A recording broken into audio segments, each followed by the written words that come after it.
বন্ধুরা সবাইকে স্বাগত জানাচ্ছি। আমি আরিফুজ্জামান ফিরোজ।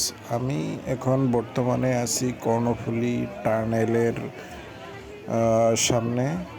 তো অনেক দিন পরে টানেল দেখার জন্য গেছিলাম। তো টানেল থেকে বের হয়ে যে এত প্রচুর মানুষ আর এতটা গাড়ি, পুরো রাস্তা জ্যাম হয়ে গেছে।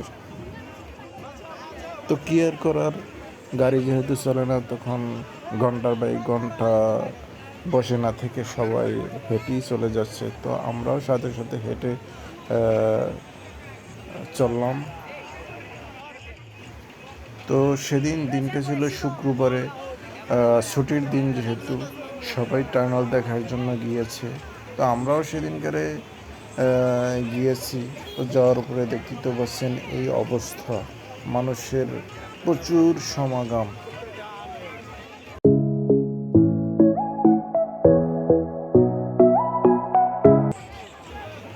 দেখেন চারিদিকে মানুষ, প্রচণ্ড মানুষ, গাড়ি ঘোড়া জ্যাম হয়ে গেছে। টানেলের মুখ থেকে একদম টানেল গেটের সামনে থেকে একদম রাস্তা বরাবর মানুষ, পুরো রাস্তা জ্যাম হয়ে গেছে।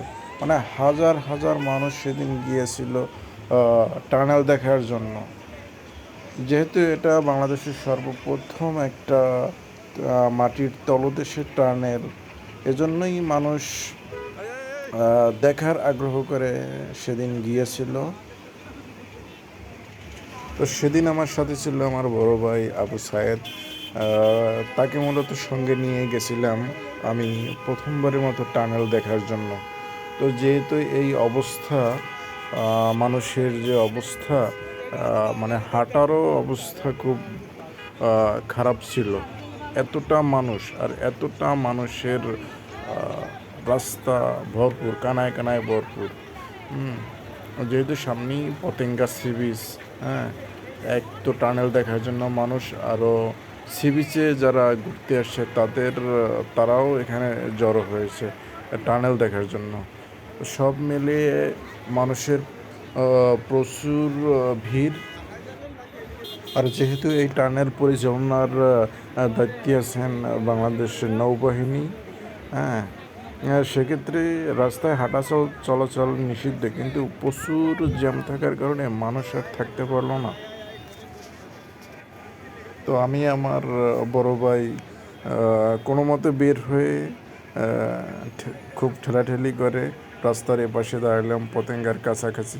তো এখান থেকে আমি ভিডিও ধারণ করলাম। দেখেন কত মানুষ, একদম টানেলের মুখ থেকে পতেঙ্গা বিচ পর্যন্ত মানুষ, গাড়ি ঘোড়ায় জ্যাম, এক গাড়ি বের হতে পারে না টানেলের মুখ থেকে।